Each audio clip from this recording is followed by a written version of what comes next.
So the protests in Britain are getting a lot larger. So basically, the UK is being occupied by a government that's actively working against its own citizens. They're importing infinite migrants and infinite third worlders. They're actively censoring anybody who talks about it. They're trying to police speech as much as they can. And they're trying to effectively speedrun V for Vendetta. That's what's happening. It feels like everywhere in the UK is breaking out into protest at the moment. The scale of it is unlike anything I can remember. And we'll take a look at it in this video, but for perspective, Friday saw around 20 protests, Saturday even more, and there are more happening today. So yeah, it's huge. In fact, there are too many protests for me to keep track of or even dream of hoping to cover. Great. And that is a good thing. The left, by comparison, funded by the Socialist Workers' Party, seem to be running out of capital and manpower. Well, they're also running out of... The thing is that a lot of these leftist causes, their economy truly is emotion.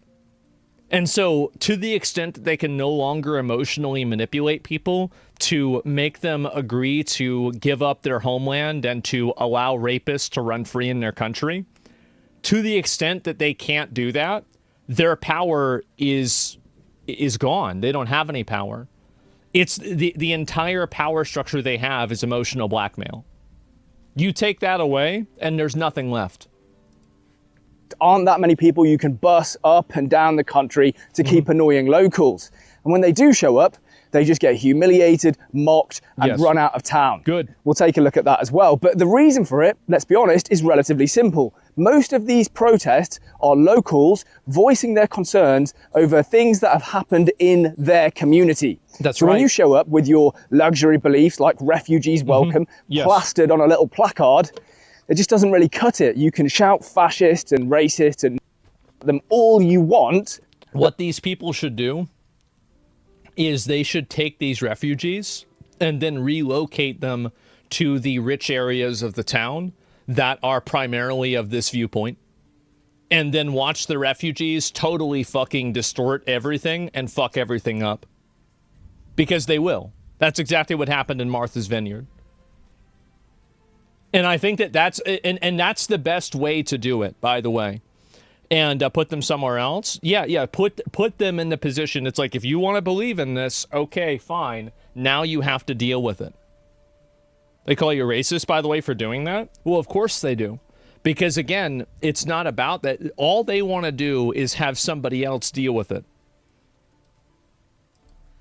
They don't care. They're there to support their local community. And that trumps every name that you want to call them. Let's start with a protest that took place yesterday, the 9th of August in Nuneaton. Now, based on the live streams that I've watched, thousands of people showed up to this. You got a lot of people popping off. People in ivory towers making rules for everybody else? Yes.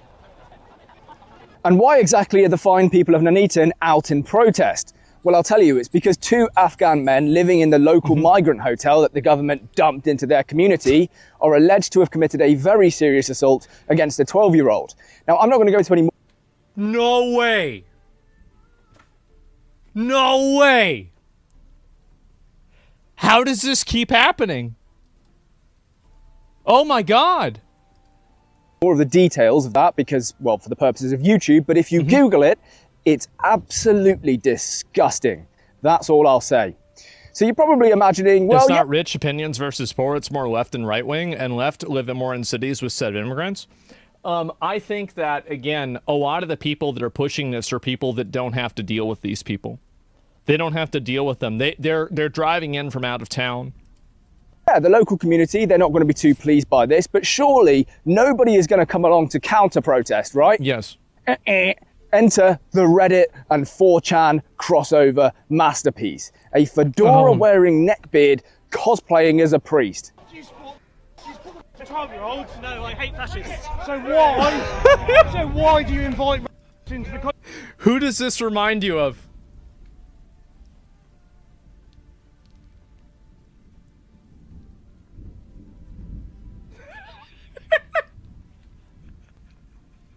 I'm not gonna say who it is.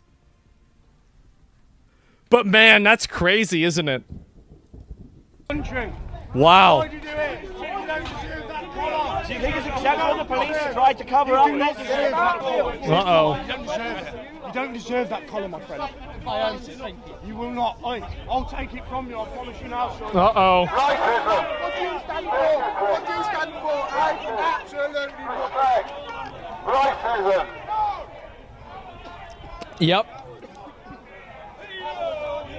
The legals are limiting Listen, mate, this is a genuine piece of advice. Yeah. The internet and the real world, two very distinct places. And they Yes. have two different sets of rules, if you like. Because on the internet, you can condemn and harass concerned parents, and for the most part, nothing bad will happen That's to you. right. But in the real world, it just doesn't always work like that. No, it So if you doesn't. keep it up, then yeah, God help you, because one of these days you are in fact going to need Jesus.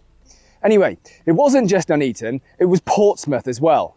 Isn't this religious hatred? No, there's absolutely a religious component to this. So this is, I think, what the problem that a lot of Europeans have. And I will say this in the most plain English way. I'm sure it's going to offend people. I hope it does. So basically, a lot of people are unhappy that the majority, from their perspective, of migrants coming over, or refugees, or asylum seekers, or immigrants are Muslim. They're Islamic. And because of that, they feel like they are losing a degree of their Christian national heritage. Because of this, it's frustrating a lot of British people and a lot of Europeans, because they're saying, well, why are you coming here to our country when there are, dozens of other Muslim countries and you're not going over there? So you're coming to our country. You want us to accommodate your social norms. You want us to accommodate your worldview. You want us to accommodate your religion. But at the same time, why are you even here in the first place? What is this? No, that's wrong. No, it's not. It's not. It's true. It's true. That if you think that there's not a religious component to this, why the fuck does everybody bring up the fact that the most popular name is Muhammad? Well, I'm going to tell you why. It's because it's religious. It's religious and ethnic. If you don't think that, you're fucking delusional. There are obviously other reasons that transcend that. But for a lot of people, it is like this. Everybody thinks that we've transcended racism. We've transcended bigotry. No. No. No. No. Nobody thinks that except for an idiot. Not to be antagonistic, how can you cover UK news? Used to say you don't dwell into other countries' politics. Well, it's because the UK is probably culturally the most similar to the United States that we have.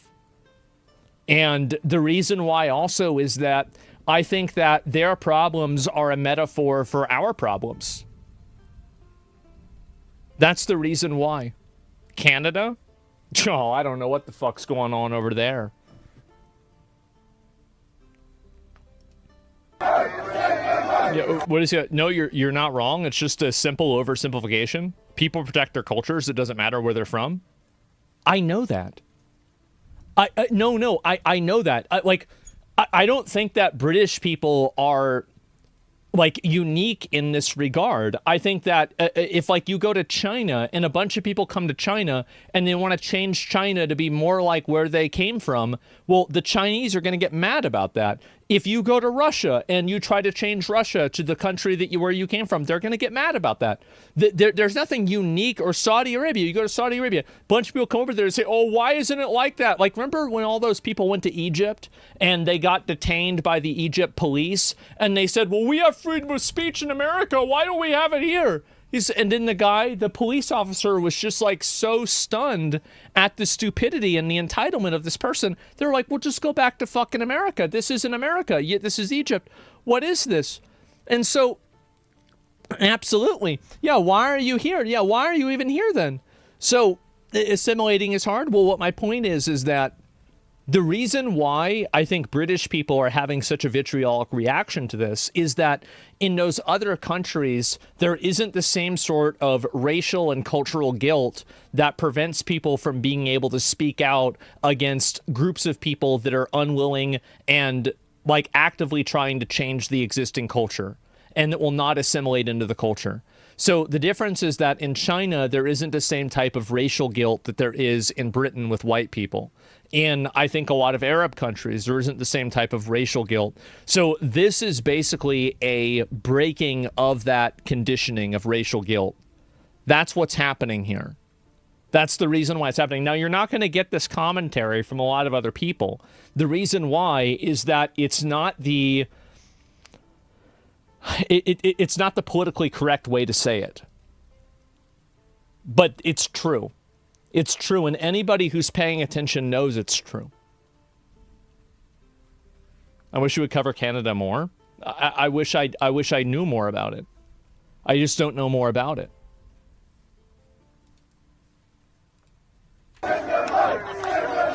And it wasn't just Portsmouth, it was Bournemouth. And it wasn't just Bournemouth, it was Epping. The women of Epping are leading the charge to shut down the migrant hotels. They are now sitting in the road. Having women being involved in this is a lot bigger than people imagine. A lot of things, and I think that this is what's true with a lot of like liberal media, is that liberal media, and it's partially true, like, you know, a lot of guys, like we just saw that study the other day, that many people nerf their politics and their social views in order to date somebody who is more different than they are politically. And I think this is very, like, it's primarily men that are more conservative that pretend to have liberal values in order to attract liberal women. This is what happens. It's obvious that this is what happens. And so because of that, whenever there are women that are going to these protests and women that are doing Nazi salutes and women that are saying that, you know, let's deport every person that's, you know, a Muslim, if there's women that are doing that, men will follow them. And men will feel more comfortable expressing those viewpoints because those viewpoints no longer remove them from the sexual marketplace. This is a much bigger factor than people realize, especially for young guys. Despite I don't know about the salutes, but yeah. No, you do know about the salutes. You know that I'm right. You know that I'm right about this. I never said that I approve of Nazi salutes. I don't. I said that it's an example. I gave it as an example. It's a valid example. Orders. This is astonishing. And it wasn't just Epping, it was Richmond. And it was also Solihull. I would do horrible things to another human for female affirmation? Really? Surely that's never happened before in history. Surely there haven't been wars started over women. Yeah, I think you might be the first person in history who's ever done that. Yeah.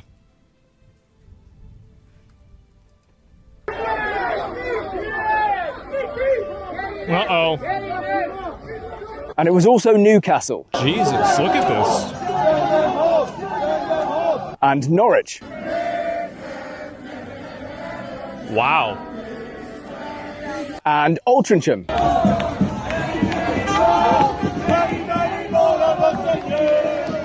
I think you get the point, right? I can't even talk about all of the protests because there are so many going on. And so when I see people saying, oh, that crowd looks a little bit small, you have to put it into the context of knowing that on some days there are 20 or 25 protests going on. It's huge. It is absolutely massive. And yet, how much have you heard about this on the mainstream media? How much do you think the BBC covered this? Yeah, not at all. In fact, they don't want to. They don't want to cover it because they're pushing the other agenda. That's the reason why. Yeah, that's it. It's crazy how many people don't actually listen to everything you say. They catch like 3 words and assume something else. The reason why, for a lot of people, is that there's a lot of people watch the show. A lot of people watch the show. I'm very lucky. And because a lot of people watch the show, many people watch that are not like Native American or Native English speakers, American speakers. A lot of times people just don't know what I'm saying because they don't speak English, right? They don't get it. And so like that's really another reason. Is that huge, vocal minority? Yeah, a lot of people like literally just don't know the way the words come together. I mean, that's it. They don't speak American. Yeah, they might speak English, but they're not speaking American. But yeah, of course you have people that are like, they hear one trigger word and then they just go off on a tangent. You're right about that. It's like a fucking Zoolander. The news station that would touch this story is GB News. And they even spoke about how little attention it's getting from the likes of the BBC and Sky. No, and I think this is going to be a big problem. I think that if these people ever get power, like the right-wing people ever get power, if I worked at the BBC, I would want to leave the country. I would. If I was a noteworthy figure at the BBC, I would be terrified for my life. Do you really think that if these far-right people get into power, well, they're going to kill him? That's what's going to happen. They're going to kill him or put him in jail. Now, how do I know that? Because that's what's happened every single other time in history. That's it. 4 or 5 days of... It's a bit too far. Oh, man. My dad remembers the days that they used to bring families out to watch lynchings.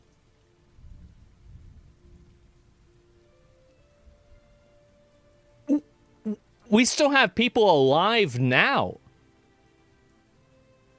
Like, this is like, and yeah, there's this false sense of, oh, we're past that. No, we're not. We never were. What did you just say? He grew up in Florida. Tests outside asylum hotels. After that clearly being the top issue of the day, I went to the BBC News app, and the #1 story was "It's quite windy, guys," and the #2 story was about Greg Wallace. And let's plug in a bit more. Let's ignore the elephant in the room. About. Frankly, I think it's really shameful that the mainstream media aren't covering these protests, but this isn't their only sin, right? The story I told you earlier about Nuneaton, a BBC headline for that would look something like, 2 men from Nuneaton charged with serious assault on young girl. And it's like, stop treating us like we're idiots, okay? These guys probably arrived in the country 3, 4, 5, maybe 6 months ago. They've been put into a migrant hotel, and you're trying to convince me that they're from Nuneaton. Even though they spent their... Exactly. It's the same as that one clown from Maryland, that Kilmar guy that was an MS-13 member. He's got tattoos. He's got fucking pulled over, and he's got a car full of people in it. And every person has the same home address as him. And it's like, oh, this guy's actually a Maryland man. No, he's not. He's a illegal fucking alien from El Salvador. He's a gang member. It's crazy. And so the amount of, and this is the reason why I think people are going to be so violent towards the press. This is, I think, the next step, is that as soon as they're able to take control over it, then they're going to, I think, prosecute, and I think there's going to be a lot of vigilante. This is what I think will happen. I think that if these people take over, they won't do it systematically, but they just simply won't protect them. They'll effectively allow these people to be killed. I don't think they're going to do it themselves. They're just going to ignore it happening. We get a Batman. Well, that's what I'm saying, right? That's where I think things are going to go. Did Maryland guy ever come back to the U.S.? I have no idea, actually. I don't know where things are. Like South Africa? Yeah, sure. I don't think it'll get that far. It's not medieval times. Okay. Well, you can clip what I'm saying. Yep, clip what I'm saying. Entire lives in Afghanistan, you want me to think that they're from Nuneaton? Yes. Stop it, right? It's just ridiculous. It makes you look stupid, and it's why you are fading into irrelevance. Yes. And it's not just me saying that they're fading into irrelevance. It really is happening. I listened to 3 words chatter. Yes. They are going to Ofcom, the BBC are, and begging them to force YouTube to push the BBC in their algorithm harder. And it's like, that's not how this works. Fewer than half of 16 to 24-year-olds tuned into broadcast TV in an average week last year. This is what they're afraid of. They're afraid of the fact that young kids, like Destiny's son, they're like, well, what do you believe in? Well, I'm a Nazi. Uh-oh. oh, what? Oh, no. How did this happen? Right, that's it, too late, yeah. And so they're worried. And what they're concerned about is that kids that are brought up, and this is the same reason why a lot of religions indoctrinate children early, almost every sort of cultural apparatus begins at childhood. And the indoctrination into that cultural apparatus begins in childhood. Whether it's a religion, whether it's a political ideology, whether it is a pattern of behavior, it's all the same. So because mainstream media is losing that, they're losing that control, these kids are growing up on watching Nick Fuentes. They're growing up watching Andrew Tate. And guess what? That paints a very different picture than the BBC does. Okay, the YouTube algorithm just shows people what it thinks that they want to see. That's all that happens. So if people don't want to see the stories that you're covering about how windy it is or climate change or whatever it might be, whatever topic you seem to be covering today, then maybe that's a message to you to start covering the issues that people really are interested in. And this guy's actually bringing up a good point. He's doing this in good faith, and I think that he knows that they're doing it on purpose. But I think it's a good point. Yeah, and the BBC can fix this whenever they choose to. All they need to do is simply change the way they report on issues, but they don't want to do that. And so they don't want to compete in a free market of ideas. They want to be the market of ideas. If you did a 1 hour segment on the protests from this weekend, I guarantee you it would get millions of views, but you don't want to do that, do you? Because you have a political agenda. So yeah, you can't just go to Ofcom and say, oh, YouTube are pushing people like British Lander harder than they're pushing us. Whatever, get over it, okay? Yep. You can either imitate us and start talking honestly about the issues that we're talking about, or you can just fade into irrelevance. And frankly, I don't care which you choose. They should fade into irrelevance. Having massive international media conglomerate corporations is something that's actively against the best interests of the public. These companies, again, these are publicly held companies. Publicly held companies have no obligation to the truth.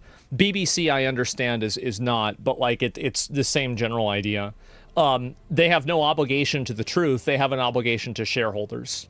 Fox News is the same. CNN is the same. Whatever Sky News. I don't know about Sky News. I'm not sure. But all of these different places, news is secondary to profit. The focus is profit. News is secondary. That's it. The purpose is to make money. Speaking of media, yes. Have you noticed that the lefties, the counter-protesters, never want to talk to a camera? And this is a problem we've had before as well. Somebody says, careful we don't start advocating for state-run media. State-run media, why would you think I'm advocating for state-run media when the biggest offender here is the BBC, which is a state-run media as far as I know, or state-funded? Of course I'm not advocating for state-run media. People putting their signs in front of our camera. It's a free press in this country. We just want to speak to people where we can. This man trying to do the same. But there we go. I mean, all we can do is our jobs, Michelle. All we can do is our jobs. This chap very agitated. But what he hasn't got, unfortunately, is a voice. He's failing to come forward and speak to us. Yeah. He doesn't want to do that. He just wants to agitate next to me. Sir, why are you protesting today? Are you from Aldershot? No comment. No comment. It's like it's a police interview. But there we go, Michelle. We've done what we can, trying to speak to people gathering here. They don't want to engage with us. We might go back on the other side and see if we can get some more interviews they've got later. a whole one there. We'll join you later in the programme. I actually they don't know. Well, the reason why they don't know is that they understand. This is the issue: is that all of the arguments and all of the control that they had is built around calling somebody a racist, and then the person having to capitulate and prove that they're not a racist. That has stopped working, and because it's stopped working, now you're seeing a lot more people that they don't really have, like, there's not really There's nothing underneath that. Yeah, we don't care anymore. Yeah, people don't care anymore. Now, if you call people a racist, they'll say, yeah. I find this quite bizarre, because if you're passionate about something, so passionate that you've turned up to a protest, and you see yourself as a reasoned, logical person, yes, then wouldn't you want to go onto a camera and speak to the media and try to explain to people using reason and logic why your position is correct and bring them over to your way of thinking?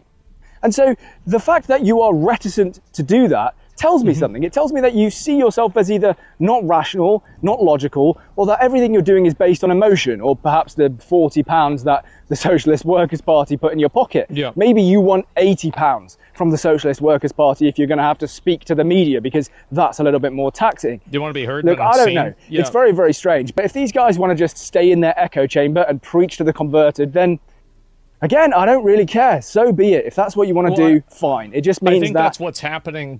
And this is the reason why they're trying to censor the internet, is that they realize that the internet is the reason why people have, and I apologize for this, again, kind of cringe metaphor, but it's the reason why people have broken out of the matrix, is that now they don't have a monopolistic control over discourse. They can't control who is and isn't able to speak. It's now a free market. And that's what the internet has done, is they've created a free marketplace of ideas. The internet has created a free marketplace of ideas. And I think that that's why people were so against Elon Musk buying Twitter, is because Elon Musk buying Twitter created a free marketplace of ideas. Somebody like Hassan can be on Twitter, and somebody like Nick Fuentes can be on Twitter. Welcome to the show. Anybody can be there. Anybody can express their viewpoint. And the problem, though, is that a lot of these people know that, and I think in a lot of cases, these people know that their viewpoints really can't stand up to scrutiny or criticism. And they're afraid of that. Why do you keep mentioning Nick? Well, I think Nick has been growing a lot, and he's been very popular with young people. And I think that the majority of people, like, it's undeniable that Nick Fuentes has been a very big lightning rod that has attracted and energized a lot of young people towards very conservative ideals. And to deny that is, I think, unfair. I think it's just simply, well, it's not true. That's really what it comes down to. It's not true. And so the reason why I mention him is because I think that among young people, I feel like he's probably one of the more influential voices. And I think that the fact of that, and also this is also despite him getting deplatformed, getting kicked off social media, being debanked, all this stuff that's happened. Nick is modern fascism. It doesn't matter. Like, you're missing the point. Nick saying these things represents a tremendous amount of people. Whether you agree with it or not is not relevant. The fact that a lot of people agree with it is all that matters. Because if enough people get together, they can do anything that they want. And so that's it. And so research chatter, yeah. You're just solidifying the decision. Yeah, you're so right, man. I'm 21 and Nick's everywhere around people my age. Yes, of course. I know that this is happening. It's obvious that it's happening. The only people that it's not obvious to are people who are lying to themselves. And I think that there's guys, like, I don't really have the same audience. Like, for me, my audience is definitely older guys, right? Like, I would say, 20s to 30s to 40s. But, I think especially in terms of communicating with teenagers and communicating with the the lower 20s, I think Nick resonates with a tremendous amount of young men. And I think it's primarily young men. It's women, too, but primarily men. Do you think that if he hadn't got banned off his platforms earlier, he'd be as popular as it is now? I don't know. I don't have a crystal ball. But yeah, anyway, so that's basically it. So that's the reason why I mention it. I mention it because it's the same as Andrew Tate or Jordan Peterson or any other, like Tucker Carlson. These fucking Charlie Kirk. These people, or Hassan on the opposite side, right? Like, whether you agree with them or not, that doesn't change their influence. Ordinary people are going to win a hell of a lot faster. Here's Morgan. Yeah. Okay. Let me leave you with one final thought, because I know this is actually a kind of contentious topic. and it's about peaceful protests and why I think peaceful protests are the right way forwards. They have to Let me make the moderate assumption that you want as many people to show up at these protests. People will peacefully protest until they can get enough people into the government, and then they will make the government violent for them. That's the way you do it.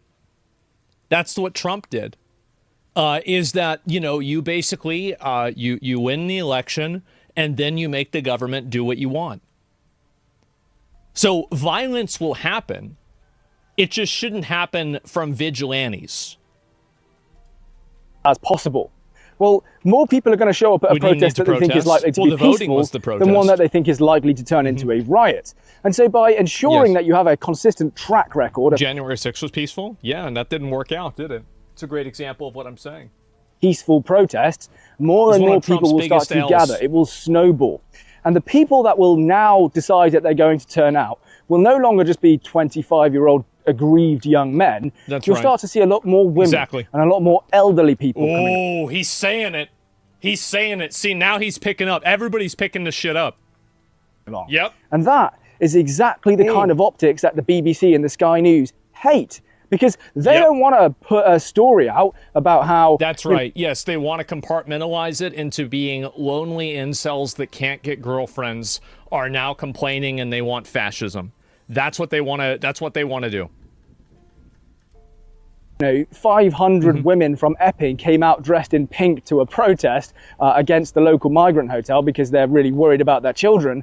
They want to put out a story about how 15, 20-year-old guys wearing balaclavas smashed up a bunch of police vans. So again, I think it's really, really important to keep these peaceful protests going, and you'll start to see the effect snowball. More and more people will have the confidence to come out and join you. They'll bring their families. He's completely right about everything that he's saying here, by the way. And if you look at the majority of, like, social change, like, for example, like Martin Luther King, I think this is a great example of this. Martin Luther King led forward civil rights. And yeah, you had other figures like Malcolm X that were more, you know, congruent with violence. Absolutely. But there's a reason why every fucking city has a Martin Luther King Boulevard and not every city has a Malcolm X Street. Martin Luther King really was the one who carried it into the end zone. He was the one that really made it happen. But what happened after that is that the government, you know, whether it be LBJ or after that, took that, they took that idea and then they enforced it with the government. They forced desegregation of schools. And you want to know how they did it? With police officers. So it's not that violence isn't an option. It's that violence should not be the option that civilians choose. Civilians should look at petitioning the government to use violence to achieve the ends that they want. Like the National Guard. Yeah, exactly, right? Yeah, actually use the military. I don't remember the military. I haven't really thought about this in a long time. But like either way, it was the government doing it. They'll bring their friends, and that's a really powerful thing. You know, just seeing a sea of pink, really gets people on your side. You know, thousands of women who are really, really unhappy with the situation. That's really powerful, and they can't escape from that forever. I'll leave it there. Please do remember why we're doing this, okay? There are literally our own homeless people are dying sometimes in the streets, like the pallbearer for Princess Diana, a military veteran, died of hypothermia in the streets on this country. And yet if you arrive across the channel... Yeah, exactly. Like, how can you justify that when you have migrants living in hotels? You can't.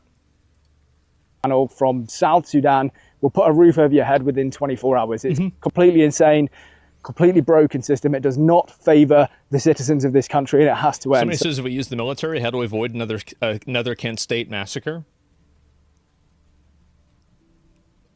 In my opinion, I think that if somebody throws a rock or if somebody uses any form of deadly force against an officer, I think the officer should be completely justified to shoot them. Period. We should not live in a society where violence is accepted in any capacity at all. Those are human beings. Just because you disagree with somebody doesn't give you the right to throw a brick at them. If you throw a brick at somebody, I think they have every right to shoot you. Headshot or foot? I don't care. Not my problem at all. It's their problem. They shouldn't be throwing rocks. Yeah, you at least expect a brick back? Well, no. I mean, like throwing rocks in paradise, center mass. Yeah. I mean, either way, yeah. I mean, and by the way, this is what happens to protesters are human beings too. Yes, but they forfeited their right to safety the moment they endangered somebody else. They were the ones, see, everything was fine until they came in there and they decided to initiate violence. So they're the ones that are wrong because they're the ones that are initiating violence. The police aren't wrong. Of course not. They're responding to it. And you're talking like that because of your stream? I'll throw a stone first if someone starts to do weird shit on the streets where my kid plays. I don't think you're going to do that. I mean, realistically, it's not going to happen. Civil war in Serbia? Oh, really? So keep all of that in mind. The law doesn't work like that, though? Actually, I think it does. I think if somebody tries to throw a brick at you in your house and you shoot them with a gun, at least in Texas, you're not going to jail. No. You're fine. And also in Florida, that's literally what they said. In Florida, they just straight up said, hey, listen, if you throw bricks at us, we're going to contact your family for where they can collect your remains. And guess what happened? No bricks. How does that happen? Do not stop. Keep up the pressure. We have to turn this around for our country one way or another. Please do leave a like, comment, subscribe if you haven't already. Go and watch my last video if you haven't, by the way. The Brits are angry one. Why Brits are angry. It's probably the most important video I've made. It's kind of tailored towards foreign audiences, especially Americans, because I noticed I got quite a few new American subscribers. So I just wanted to explain a bit of the backstory of why Britain is so frustrated. Look at that. And if you haven't seen that, I would appreciate you going and watching it. I've had some great comments and some great feedback from that video. Anyway, I'll see you in a future video. Peace out. Yep, there it is. If you're like no, I most totally American- agree. I mean, like, maybe it's an age thing. Shooting a kid for throwing a brick will piss off people, women particularly. I don't care. It feels like... I don't give a shit. I don't think anybody else should either. You shouldn't let people emotionally blackmail you into allowing yourself to be a target dummy. The fact is that if a person wants to initiate violence and they want to attack you, then you should have every right to defend yourself. I think that's the parents. The parents really should be thinking about why are their kids out there throwing bricks? Kids shouldn't be shot with live rounds? Of course they should. Of course. If a kid is posing a deadly threat to a police officer, the police officer absolutely should use deadly rounds. It's not even a question. Duh. Like, what? It's easy for you to say that whenever it's not your life on the line. But if this is your family member, or this is your friend, or this is you, you'd want to be able to defend yourself. You're making an emotional argument that makes no logical sense. No. Nope. Why are we tolerant of degenerate behavior? I don't know. I do know. It's emotional blackmail. That's the reason why. It's an unequal balance of power, weapons versus no weapons. Well, I mean, I'd say a brick or something like that, or a gun, is definitely a weapon. I support this guy. I think he's great. And I'm really glad to see more people talking about this. And things are obviously, things are pretty much getting more and more extreme over time. And I think that political revolution coming to Britain, oh boy. This is a big one. Wow. What? Special Let me force. see, what is this? On September 13th, I will ask something of the British public. British patriots, that I would never ask anything of if you're willing to lead the charge. If certain individuals can ask for our throats to be slit with zero accountability or repercussions, that allows us free rein to defend ourselves in a manner that will rattle foreign hostiles and our government to their very core. Choose a side because this is ultimately what it's come down to. See you on the 13th and prepare your shields. Oh boy. Wow. Should have been September 11th? No, absolutely not. And so, yeah, there it is. And, yeah, holy fuck. And let's go. I'll look at this later on. But, yeah, bro's creating the Minutemen. Yeah, I guess so, right? Enough is enough. They walk right into this one. I guess so. I mean, I don't know exactly where this is going to go. But, yeah, I mean, there's a good chance you could get a revolution happening. I mean, the UK is turning into a shithole. I mean, I think that, again, and how do I know this, is because the US has been the same...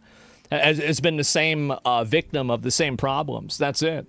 And check the comments. So I don't know what the comments are at all. Trump changed everything. I think Trump getting elected was actually a huge turning point. I think it was. And the reason why is that I think it showed a lot of people that the viewpoints and the values that these different people have are actually very popular. They are extremely popular, and they're held by a large percentage of people. And as soon as people realize that, the power of consensus is so strong that it brings a lot of, I think, kind of middle of the road people over to your side.